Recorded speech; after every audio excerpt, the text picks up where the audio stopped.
नमस्कार, मैं हूं आपके साथ आभा और एसबीटी न्यूज पर आप देख रहे हैं राजस्थान की ताजा खबरें फटाफट अंदाज में।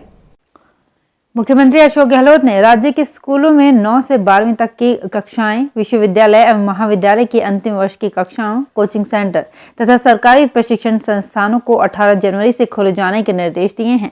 साथ ही कोरोना वैक्सीनेशन की प्रक्रिया के लिए medical college, dental college, nursing college एवं पैरामेडिकल कॉलेज 11 जनवरी से खोलने के भी निर्देश दिए हैं। इन सभी शिक्षण संस्थानों में प्रत्येक कक्षा में कुल क्षमता का 50% उपस्थिति प्रथम दिन तथा शेष 50% उपस्थिति दूसरे दिन रहेगी। शिक्षकों को संक्रमण की रोकथाम के लिए स्वास्थ्य विभाग द्वारा जरूरी प्रशिक्षण दिया जाएगा। मुख्यमंत्री ने कहा कि सभी संस्थानों में सोशल डिस्टेंसिंग एवं मास्क सहित अन्य हेल्थ प्रोटोकॉल का पूरा ध्यान रखा जाए तथा इनका संचालन केंद्र के दिशा निर्देशों और एसओपी के तहत किया जाना सुनिश्चित करें।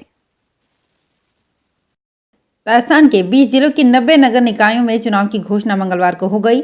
इनमें 1 नगर निगम, 9 नगर परिषद और 80 नगर पालिका हैं। यहाँ सदस्य के लिए 28 जनवरी को सुबह 8 से शाम के 5 बजे तक मतदान होगा। 31 जनवरी को मतगणना की जाएगी। अध्यक्ष पद के लिए 7 फरवरी को मतदान होगा। इसके तुरंत बाद मतगणना की जाएगी। वहीं 8 फरवरी को उपाध्यक्ष का चुनाव होगा। चुनाव कार्यक्रम की घोषणा के साथ ही संबंधित नगर निकाय क्षेत्रों में आचार संहिता लागू कर दी गई है। चुनाव लड़ने वाले सदस्यों के लिए खर्चे की समय सीमा भी तय कर दी गई है। राजस्थान हाईकोर्ट के न्यायाधीश संगीत लोढ़ा और रामेश्वर व्यास की खंडपीठ ने बंदियों की मजदूरी बढ़ाने को लेकर दायर याचिका पर सुनवाई की। इस दौरान राजस्थान सरकार ने कोर्ट में बताया कि कमेटी ने जेल में कैदियों की मजदूरी बढ़ाने की अनुशंसा कर दी है। राजस्थान सरकार ने इसकी पालना रिपोर्ट पेश करने के लिए 2 सप्ताह की मोहलत मांगी है। इसे स्वीकार करते हुए कोर्ट ने अगली सुनवाई 18 जनवरी को तय की है। केंद्रीय पर्यावरण, वन और जलवायु परिवर्तन मंत्रालय की ओर से समिति ने अपनी रिपोर्ट में ऐतिहासिक आमेर महल में हाथी की सवारी को चरणबद्ध तरीके से हटाने की सिफारिश की है। रिपोर्ट में बताया गया है कि ऐतिहासिक आमेर महल से चरणबद्ध तरीके से हाथी की सवारी को हटाया जा सकता है और उसकी जगह परिवहन के वैकल्पिक साधनों जैसे कि बिजली या फिर बैटरी चलित वाहनों में बदला जा सकता है। ऐसी स्थिति में हाथी मालिकों के उचित पुनर्वास की व्यवस्था की जानी चाहिए। हाथी सवारी के लिए नए हाथियों को जोड़ने को पूरी तरह से बंद करना चाहिए। राजस्थान के 12 जिलों के 50 निकाय चुनाव में भाजपा को मिली हार की समीक्षा शुरू हो गई है। राजस्थान भाजपा मुख्यालय पर मंगलवार को निकाय चुनाव प्रभारी और पंचायत राज चुनाव प्रभारियों की एक बैठक हुई, जिसमें इस बात पर फोकस किया गया कि हार के कारण क्या रहे और उन्हें किस तरह से दूर किया जा सकता है। बैठक में आगामी 3 उपचुनाव को लेकर भी रणनीति बनी। बैठक के बाद भाजपा प्रदेशाध्यक्ष सतीश पूनिया ने कहा कि चुनाव परिणाम हारे या जीते, लेकिन व्यवस्थित समीक्षा हमारे कामकाज का हिस्सा है। बैठक में नेता प्रतिपक्ष गुलाब चंद कटारिया, संगठन महामंत्री चंद्रशेखर शामिल हुए। राजस्थान में कोरोना संक्रमण के आंकड़े हर दिन कम होते जा रहे हैं। ये राज्य के लिए राहत की बात है। मंगलवार को चिकित्सा एवं स्वास्थ्य विभाग की ओर से जारी आंकड़ों के मुताबिक राज्य में नए मरीजों की संख्या 400 से भी कम हो गई। मंगलवार को 397 नए कोरोना पॉजिटिव मिले। अच्छी खबर ये है कि 3 जिलों में एक भी नया कोरोना संक्रमित नहीं मिला है। करौली और दौसा तो ऐसे जिले हैं जहां लगातार दूसरे दिन भी कोई मरीज दर्ज नहीं किया गया, जबकि भरतपुर से भी कोई कोरोना पॉजिटिव नहीं मिला है। उपनेता प्रतिपक्ष राजेंद्र राठौड़ ने केंद्रीय पशुपालन मंत्री गिरिराज सिंह को पत्र लिखकर तेजी से फैलते बर्ड फ्लू को रोकने के लिए राजस्थान में विशेषज्ञों का एक दल भेजने के साथ प्रदेश में वेटरनरी RT-PCR लैब की स्थापना की स्वीकृति देने की मांग की है। राजस्थान के मुख्यमंत्री अशोक गहलोत ने मंगलवार को सीरम इंस्टीट्यूट और भारत बायोटेक के बीच टीके को लेकर हुई बयानबाजी को दुर्भाग्यपूर्ण बताते हुए प्रधानमंत्री नरेंद्र मोदी से दखल देने का आग्रह किया है। उन्होंने कहा कि अगर जनवरी 2020 में कोरोना की शुरुआत में विदेशों से आने वाली उड़ानों को रोका गया होता तो आज ये स्थिति नहीं बनती। भारत सरकार को सुनिश्चित करना चाहिए कि ब्रिटेन से फ्लाइट चलने के बाद कोरोना के नए स्ट्रेन से पूर्व जैसी स्थिति न बन जाए। राजस्थान में पश्चिमी विक्षोभ की सक्रियता के चलते पिछले 24 घंटों के दौरान राज्य के कई जिलों में हल्की से मध्यम दर्जे की बारिश के साथ ओलावृष्टि हुई है।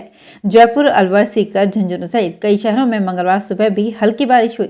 मौसम विभाग के निदेशक राधेश्याम शर्मा ने बताया कि पिछले 24 घंटों के दौरान सर्वाधिक बारिश सीकर जिले के श्रीमाधोपुर में 50 मिलीमीटर, जयपुर के सांभर में 47 मिलीमीटर, अजमेर के पुष्कर में 45 मिलीमीटर, सीकर के नीमका थाना में 44 मिलीमीटर, झुंझुनू के पिलानी में 39.4 मिलीमीटर, जयपुर के कोटपतली में 35 मिलीमीटर, सीकर तहसील में 31 मिलीमीटर और कई अन्य स्थानों पर 27 मिलीमीटर से लेकर 8 मिलीमीटर तक बारिश दर्ज की गई है। राजस्थान में बर्ड फ्लू का खतरा लगातार बढ़ रहा है। विभाग की ओर से झालावाड़, कोटा और 12 की मृत परिंदों की रिपोर्ट पॉजिटिव आई है, जबकि जोधपुर में एक मृत पक्षी की रिपोर्ट नेगेटिव मिली है। विभाग को अब राजधानी जयपुर की रिपोर्ट का इंतजार है। वहीं राज्य सरकार अब प्रदेश की लैब में ही सैंपल टेस्ट करवाए जाने की कवायद कर रही है। इसके लिए केंद्र सरकार को प्रस्ताव भेजा जाएगा। लगातार बढ़ रहे मामलों को देखते हुए मंगलवार को पशुपालन मंत्री लालचंद कटारिया ने पशुपालन विभाग के अधिकारियों की बैठक में ये निर्णय लिया। अक्षय कुमार और कृति सेनन की अपकमिंग फिल्म बच्चन पांडे की शूटिंग सरहदी जैसलमेर में शुरू हो चुकी है। इन दोनों के अलावा फिल्म में अरशद वारसी, प्रतीक बब्बर भी अहम भूमिका में हैं। जबकि जैकलिन फर्नांडिस विशेष भूमिका में होंगी। जैसलमेर के रेतीली धोरों के बीच बाइक चलाते हुए कृति के कुछ सीन फिल्माए गए हैं। रेत के समंदर के बीच लहराती सड़क पर कृति बाइक चलाते हुए बेहद आकर्षक नजर आ रही हैं। और अब खबरें श्रीगंगानगर हनुमानगढ़ जिले की।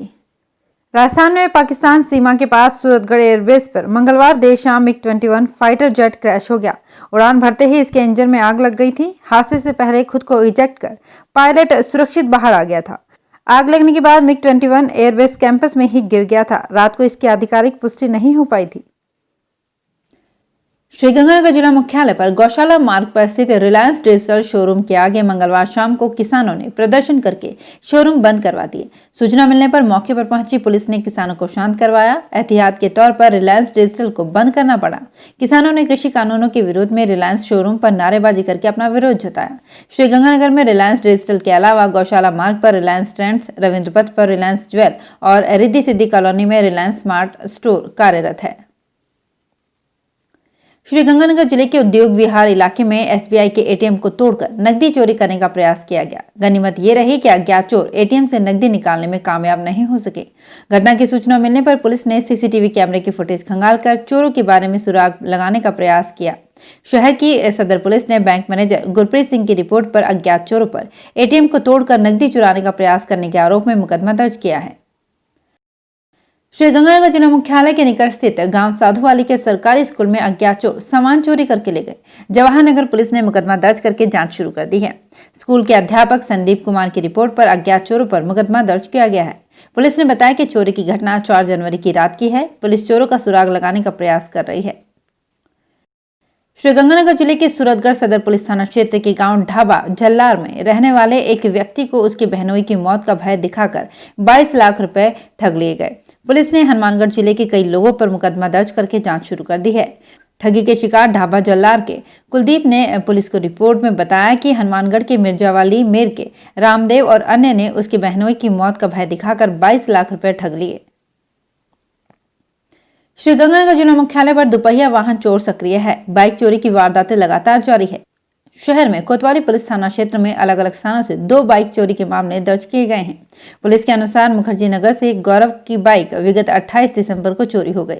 इधर विनोबा बस्ती से 25 दिसंबर को रोहताश नामक युवक की बाइक चोरी हो गई। दोनों वाहनों के मालिकों ने अपने स्तर पर बाइक की तलाश की, लेकिन कोई सुराग नहीं मिलने पर पुलिस थाने में मुकदमा दर्ज करवाया। श्रीगंगानगर जिले में रालसा द्वारा बाल गृहों में रहने वाले बालक बालिकाओं के मध्य राज्य स्तर पर पोस्टर पेंटिंग, निबंध लेखन, स्लोगन लेखन, कविता, गीत लेखन एवं कहानी लेखन प्रतियोगिताओं में प्रथम, द्वितीय व तृतीय स्थान प्राप्त करने वाले बच्चों को ऑनलाइन पुरस्कार वितरण समारोह का आयोजन किया गया।